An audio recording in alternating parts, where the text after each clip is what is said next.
அஸ்ஸலாமு அலைக்கும் வரஹ்மத்துல்லாஹி வபரகாத்து. அல்லாஹ்விடமிருந்து வரும் அமைதி எனும் சக்கீனத் என்ற தலைப்பை நான் இன்று பேசப் போகிறேன். சக்கீனத் என்றால் என்ன? சக்கீனத் என்பது அல்லாஹ்விடமிருந்து இறங்கும் ஒரு விதமான அமைதி. இது எப்போது வரும், எங்கு வரும்? அல்லாஹ்வின் அருளாக இந்த சக்கீனத்தை அமைகிறது.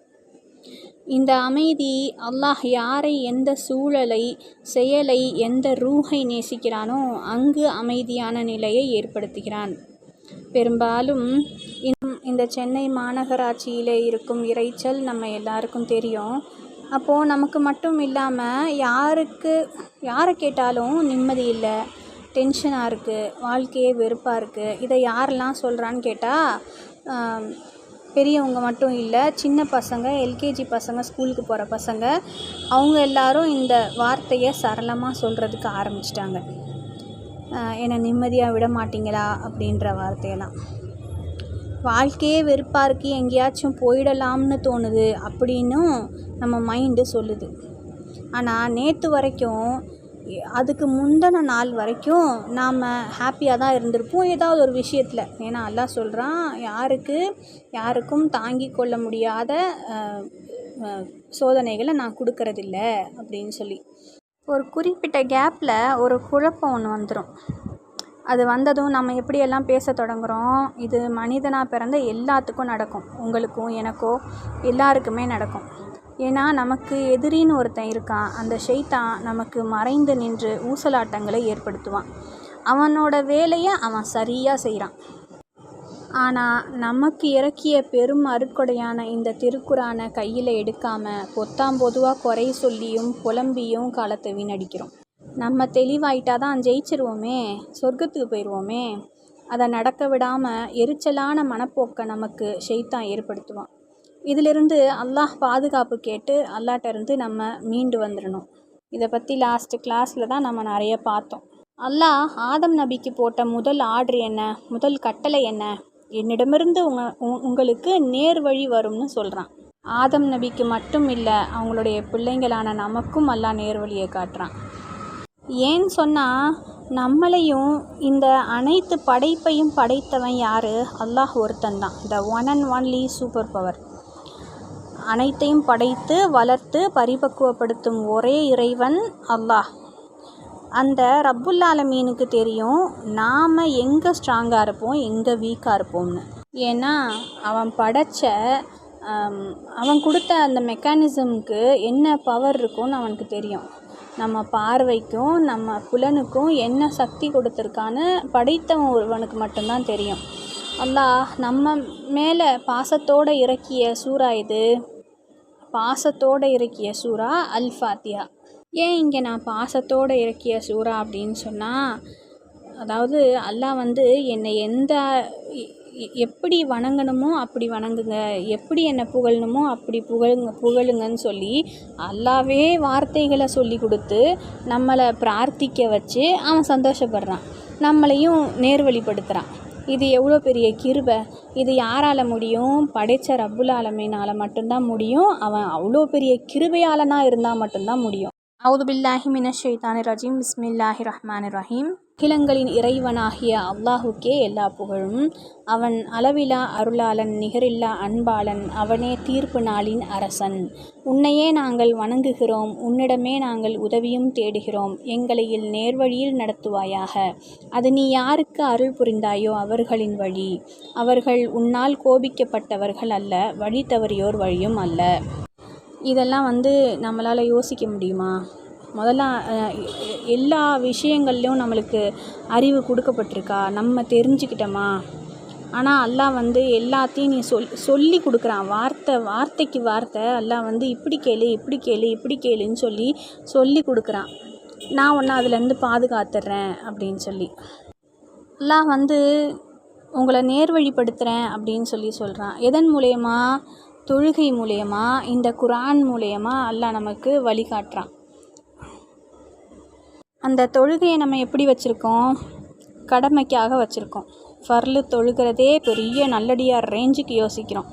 அப்படி சுன்னத்து நஃபில் தொழுதுட்டாலும் எவ்வளோ ஸ்பீடில் நம்ம டக்குன்னு தொழுவணுமோ அவ்வளோ ஸ்பீடில் குனிஞ்சு நிமிர்ந்து எந்திரிச்சிடுறோம். தொழுகை என்பது எப்படி இருக்கணும்னு சொன்னால், அது திக்ரு.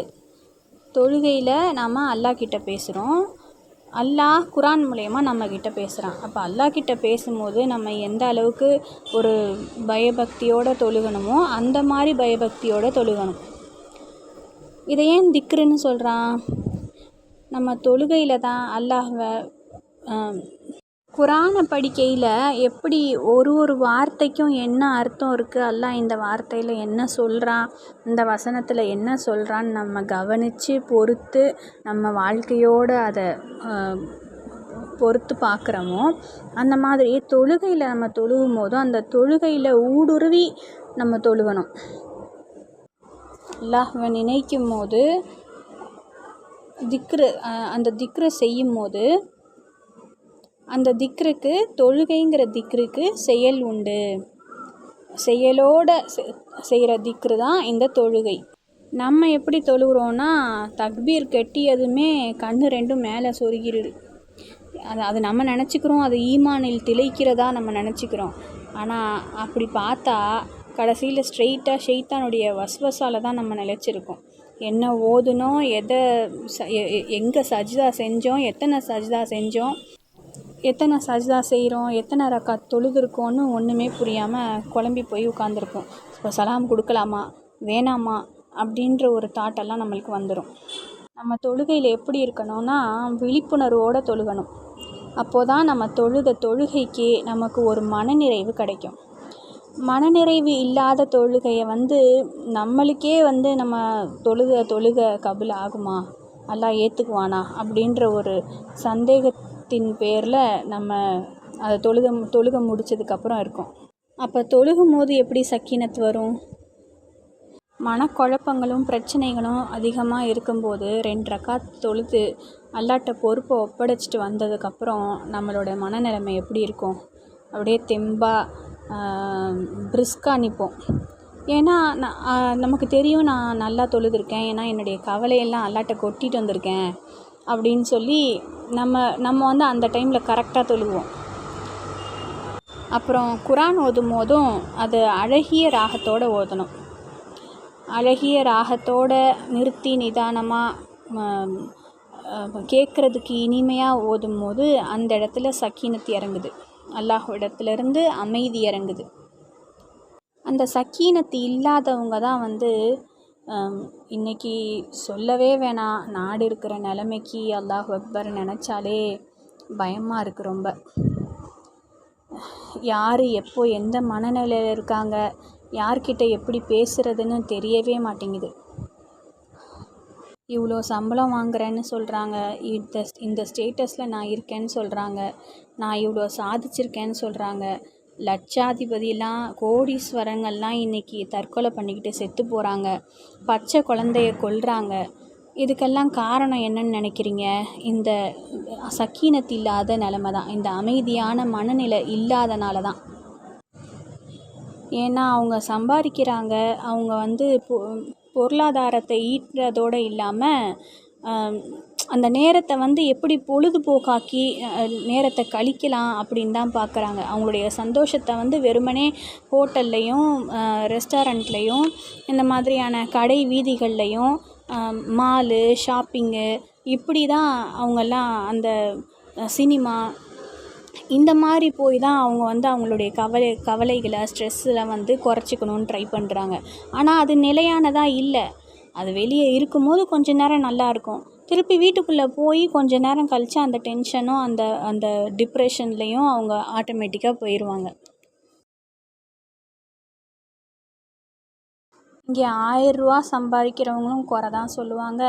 அதே 1000 ரூபா சம்பாதிக்கிறவனுக்கு கொஞ்ச நாள் கழித்து அல்லாஹ் அவங்களுடைய ஸ்டேட்டஸை உயர்த்தி அவங்களுடைய சம்பளத்தை லட்சமாக்குனாலும் அவங்க அந்த குறையை தான் சொல்லுவாங்க. எனக்கு நிம்மதி இல்லை, எனக்கு இந்த குறை இருக்குது, எனக்கு இல்லாத குறைகளை இல்லாத பிரச்சனைகளை தான் முன் வைப்பாங்க. ஏன்னு சொன்னால் ஷைத்தான் இங்கே என்ன மாதிரியான மனநிலைக்கு அவங்கள கொண்டு போகிறான்னு பாருங்கள். இறந்த காலத்துக்கே கொண்டு போவான். ஒரு விஷயம் நடந்து முடிஞ்சு அந்த நடந்து முடிஞ்ச விஷயத்தை நினச்சி ஃபீல் பண்ணியே டிப்ரெஷனுக்கு போயிடுறது. அவங்களுக்கும் தெரியும் நடந்து முடிஞ்சிருச்சு, அதை என்னால் மாற்ற முடியாது அப்படின்னு சொல்லி. ஆனாலும் அதை ஒரு விஷயமா அவங்க நினச்சி கவலைப்பட்டு அவங்க முன்னேறி போகாமல் அவங்க தன்னைத்தானே கோழையாக மாற்றிக்கிற அளவுக்கு அங்கே நிலைமை ஏற்பட்டுரும். அதுக்கு தான் ரசூலுல்லாஹி ஸல்லல்லாஹு அலைஹி வஸல்லம் சொல்லி கொடுத்தாங்க ஒரு துவா, கஞ்சத்தனத்தை விட்டும் கோழைத்தனத்தை விட்டும் சோம்பேறித்தனத்தை விட்டும் அல்லாஹ்விட பாதுகாப்பு தேடுங்க அப்படின்னு சொல்லி. அப்போது தெளிவான மனநிலையில் இருக்கிறதும் ரொம்ப முக்கியம். தெளிவான மனநிலையில் இருக்கும்போது என்ன கிடைக்குதுன்னா அங்கேயும் இந்த சக்கீனத்து ஏற்படுது. ஃபத்தஹில் பாருங்கள், அல்லாஹ் வெற்றிங்கிற ஒரு அத்தியாயத்தையே இறக்கியிருக்கான். நம்ம நினச்சிக்கிட்டு இருக்கோம் இந்த வெற்றிங்கிறது மறுமை மட்டும்தான் அப்படின்னு சொல்லி. இம்மையை நம்மளுக்கு நடக்கிற எல்லா விஷயத்தையும் பொறுத்து போய்கிட்டே தான் இருக்கணும், அதை சகிச்சுக்கிட்டு அதை நினச்சி கவலைப்பட்டுக்கிட்டு நம்ம எழுந்துக்கிட்டே தான் இருக்கணும் அப்படின்றது இல்லை. வெற்றிங்கிறது அல்லாஹ் இம்மையிலையும் கொடுக்குறான், மறுமையிலையும் கொடுக்குறான். ஆனால் அதை ஓப்பன் பண்ணுறதுக்கான கீயவும் அல்லாஹ் நம்மக்கிட்ட தான் கொடுத்துருக்கான். அந்த சூறாவில் 4வது வசனத்தில் அல்லாஹ் சொல்கிறான், இறை நம்பிக்கையாளர்கள் தனது நம்பிக்கையை மென்மேலும் அதிகரித்து கொள்வதற்காகவும் அவர்களின் உள்ளங்களில் அமைதியை இறக்கி வைத்தான். வானங்களில் உள்ளவையும் பூமியில் உள்ள படைகள் அல்லாஹுக்கே உரியவையாகும். அல்லாஹ் நன்கறிந்தவனாகவும் நுண்ணறிவாளனாகவும் இருக்கிறான். இங்கே அல்லாஹ் எதை சொல்கிறான்னு சொன்னால், இறை நம்பிக்கையாளர்களுக்கு முதலில் அவர்களுக்கு அமைதியை அதிகரிக்கிறோம்.